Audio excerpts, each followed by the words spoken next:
अस्सलाम वालेकुम ख़वातीन व हज़रात, this is doctor Aqeel Javed with AJ health TV YouTube channel है, इसको सब्सक्राइब कर दें। आज का जो मौजू है वो है बहुत इंटरेस्टिंग मौजू है जिसमें हम बाज़ बात नहीं करते, तो वो है डैंड्रफ। सबसे पहले मैं ये आपको एक डिस्क्लेमर दे दूं कि ये प्रोग्राम हम होम्योपैथिक स्टूडेंट्स के लिए या जूनियर डॉक्टर्स के लिए करते हैं। अगर किसी पेशेंट को कोई मसला हो तो बराए करम वो अपने मॉलेज से रब्ता करें और बग़ैर अपने मॉलेज के कंसल्टेशन के मेडिसिन यूज़ ना करें।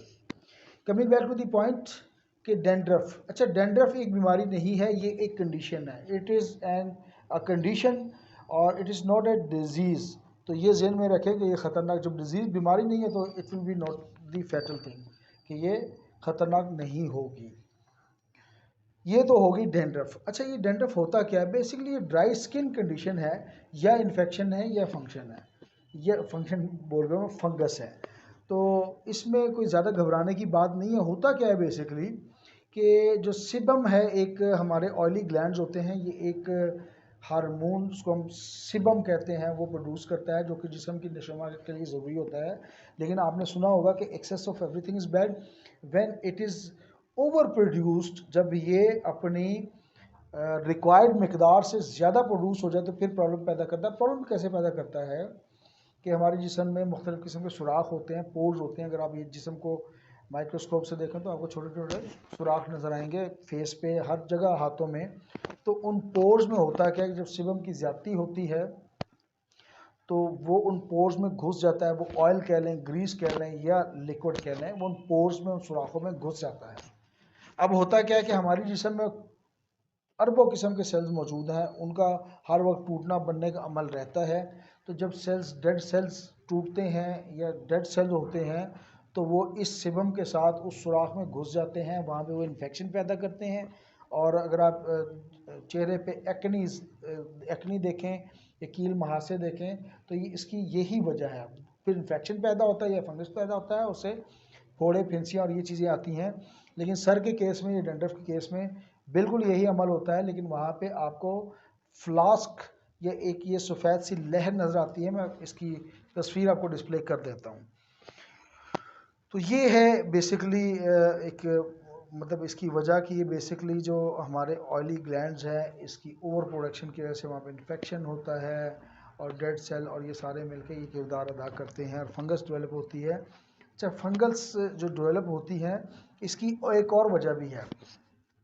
ये जो सूरज की रोशनी है जी, ये अल्लाह ताला ने हमें बहुत बड़ी नेमत दी है। एक तो सूरज की रोशनी जो है, इसको ज़रूर इसका एक्सपोजर क्या करें, क्योंकि विटामिन डी आपके जिस्म को चाहिए होता है और ये नेचुरल तरीके से आपको प्रोवाइड करता है। अच्छा, इसके अलावा इसमें ना अल्ट्रा वायलेट रेज शामिल होती हैं, जिसको हम अगर उर्दू की बात करें तो बनफशी शुआएँ, आपने मैट्रिक में पढ़ा होगा। तो ये होती हैं, इसका काम ये होता है कि ये जब खोपड़ी पर या सर पर पड़ती हैं तो उससे अगर फंक्शन या कोई इन्फेक्शन पैदा होने का ख़तरा हो तो वो उसको कवर करने की कोशिश करती हैं। लेकिन जब सर के बाल बड़े हों और वहाँ पे अल्ट्रा वायलेट रेज ना पहुँच सकें तो ये जो फंगस है ये डेवलप होती है और ये मिल के फिर इन्फेक्शन और इसके किस्म के मामला बनाती हैं। इस फंगस का नाम है मलेशिया ग्लोबोवा। मैं नाम डिस्प्ले कर देता हूँ। अच्छा, तो ये सिर्फ और सिर्फ अल्ट्रा वायलेट शुआएँ जब नहीं पड़ती तो ये फंगस डेवलप होती है और इससे ये प्रॉब्लम पैदा होते हैं। अच्छा, अब आते हैं जी इसकी डायग्नोसिस कैसे होनी चाहिए। डायग्नोसिस बड़ी सिंपल है। वैसे अपेरेंटली ये आंख से नज़र आ जाती हैं आपके शोल्डर पर। ये जो जिसको ये कंडीशन है उसके शोल्डर पर डार्क कपड़े जब पहनता है तो गिर रही होती हैं। आप सर के बालों को हिलाएं तो आपको पता चल जाता है कि डैंड्रफ मौजूद है।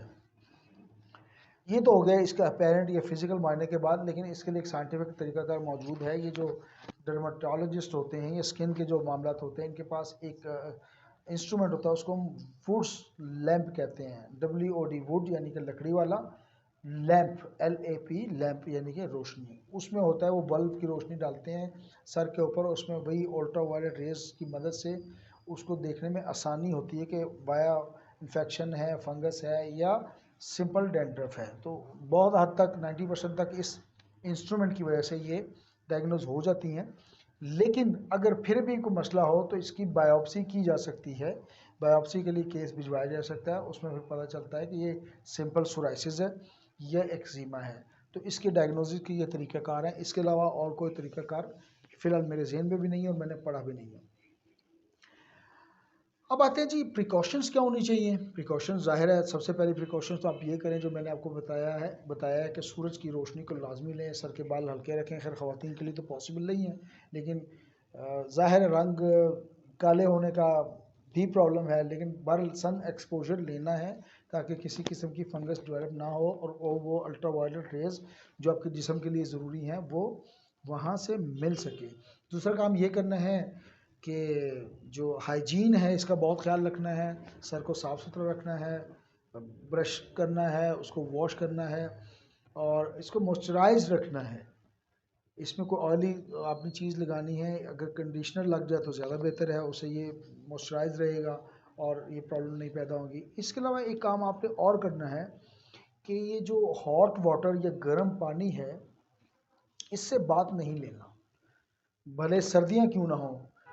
गर्म पानी से जब बात लेते हैं तो उसमें जो मॉइस्चर या ऑयली टेक्सचर होता है या सीबम जो होता है जो जिस्म के लिए ज़रूरी है वो गर्म पानी के भाव के साथ चला जाता है और फिर ड्राइनेस पैदा होती है और उसकी वजह से फिर सेल्स टूट फूट का शिकार होते हैं और उसकी वजह से फिर ये डेंड्रफ आपकी तरफ आता है। तो मेरा ये मशवरा फ्री में लीजिएगा, आप लोगों ने इसकी बहुत ज़्यादा एहतियात करनी। इसके अलावा विटामिन बी बहुत ज़रूरी है, इसके लिए जिंक का ज़्यादा से ज़्यादा इस्तेमाल करें। जिंक की आपको बहुत सारे सप्लीमेंट्स मिल जाते हैं। ओमेगा 3 जिसमें हो वो इस्तेमाल करें। तो एक डिस्क्लेमर है, ये प्रोग्राम जूनियर डॉक्टर्स के लिए या स्टूडेंट्स के लिए हैं। अगर किसी पेशेंट को कोई मसला होता है मालिक से रब्ता करें। मैं डॉक्टर अकील जावेद AJ यानी कि अकील जावेद टीवी से AJ हेल्थ टीवी से अब इजाज़त चाहूँगा। प्लीज़ चैनल को सब्सक्राइब कर दें। Thank you.